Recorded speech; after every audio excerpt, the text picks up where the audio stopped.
Episode के start में हमें बेन 10,000 का हेडक्वार्टर दिखाया जाता है, जिस पर इयोन हमला कर रहा होता है। बेन 10,000 स्टाइल से एंट्री मारकर इयोन से कहता है, क्या यार इयोन, तुम मुझसे लड़ने के लिए अकेले ही आ गए। ये सुनकर इयोन को हर्ट होता है और वो ऊपर से अपने चमचों को बुलाकर बेन 10,000 पर हमला करवा देता है। फिर बेन 10,000 अल्टीमेट हुमांगासोर में बदल जाता है। लेकिन मजे की बात यह है कि बेन 10,000 की बॉडी तो इंसान की होती है, लेकिन उसमें पावर्स अल्टीमेट हुमांगासोर की आ जाती हैं।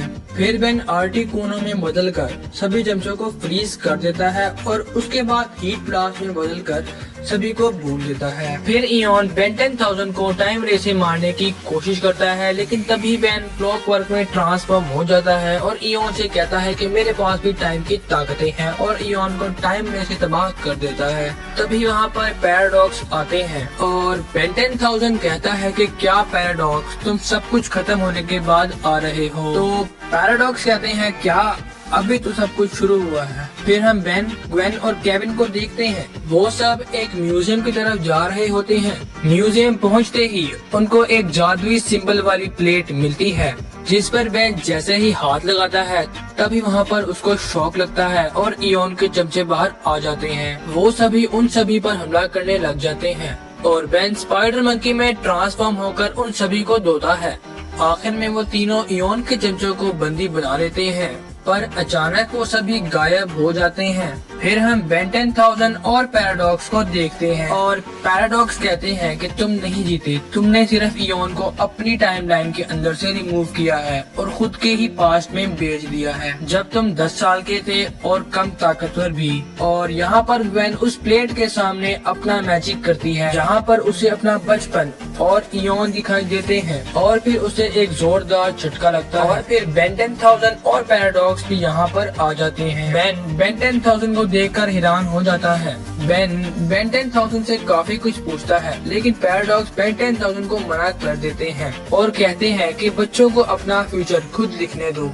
अगर हम इस मुसीबत इयोन को टाल दे तो, और उस जादुई प्लेट को प्लेन के अंदर लोड करवा देता है। असल में ये प्लेट एक क्रॉस टाइम ट्रैवल गेटवे है और कुछ देर के बाद ही उस प्लेट के अंदर हलचल पैदा होती है। जब वो आते हैं तो देखते हैं कि इयोन के चमचे उस प्लेट के अंदर से बाहर आ रहे हैं। बेन यहाँ पे गूप में ट्रांसफॉर्म हो जाता है और बेन 10,000 भी एलियंस में ट्रांसफॉर्म होके इयोन के चमचों को पेलना स्टार्ट कर देता है। पायलट रूम में इयोन के चमचे प्लेन पर हमला करते हैं, जिससे प्लेन का एक पंखा टूट जाता है और अब प्लेन क्रैश हो रहा होता है। लेकिन बेन 10,000 जेट रे में ट्रांसफॉर्म होके प्लेन को क्रैश होने से बचा देता है और बेन और ग्वेन बेन 10,000 से काफी इम्प्रेस होते हैं और बेन पूछता है कि तुम ये सब एलियंस में ट्रांसफॉर्म हुए बगैर कैसे कर लेते हो। तो बेन 10,000 कहता है कि जब से मुझे मेरा अल्टीमेट ट्रांसफॉर्मेशन मिला है बेन, तुम्हें आगे जाकर खुद ब खुद समझ आ जाएगी। पैराडॉक्स कहते हैं कि इयोन हर टाइमलाइन में जाकर वहाँ के बेन को मार रहा है और कहते हैं कि हमें उस क्रॉस टाइम ट्रैवल गेटवे को तबाह करना होगा। और फिर बेन बेबी के अंदर ट्रांसफॉर्म हो जाता है और बेन 10,000 क्लॉकवर्क के अंदर ट्रांसफॉर्म होके उस प्लेट को तोड़ने की कोशिश करते हैं, लेकिन उन दोनों की ओमनिट्रस पर्पल हो जाती है और वो दोनों जमीन के अंदर गिर जाते हैं। और अब बाहर आता है इयोन, जो कहता है मैं आजाद हूँ और बेबी के ऊपर हमला करता है, जिससे बेबी मिटने लगता है। और फिर पैराडॉक्स बताते हैं कि इयोन की लेजर जिस एलियन पर पड़ेगी वो एलियन हमेशा के लिए गायब हो जाएगा, जिससे गुस्सा होके बेन स्वॉर्म फायर में ट्रांसफॉर्म होता है और उसके बाद अल्टीमेट स्वॉर्म फायर में ट्रांसफॉर्म होके इयोन को पकड़ लेता है। लेकिन इयोन बेन को चकमा देकर उसके स्वॉर्म फायर को गायब कर देता है और अब इयोन बेन को मारने ही वाला होता है कि बेन 10,000 आ जाता है और अपनी मैना पावर की मदद से अपने आप को सेव करता है और बेन को भी बचा लेता है। यहाँ पर ग्वेन और केविन इयोन के चमचों से लड़ रहे होते हैं, तो ग्वेन उन सभी चमचों को अपने मैजिक से स्टैचू कर देती है और अब केविन जैसे ही उसका मास्क उतारता है तो देखता है कि वो लोग भी बेन ही हैं। और इयोन कहता है कि मैं अल्टरनेट टाइमलाइन वाले बेनों को मारता नहीं हूँ, बल्कि उनकी पावर को एब्जॉर्ब करके उनको अपना गुलाम बना लेता हूँ, और जब मैं तुम लोगों की पावर ले लूंगा तो मैं एक इकलौता बेन बन जाऊंगा। और जब वो अपना मास्क उतारता है तो सब देखते हैं कि वो भी एक बेन 10,000 ही है।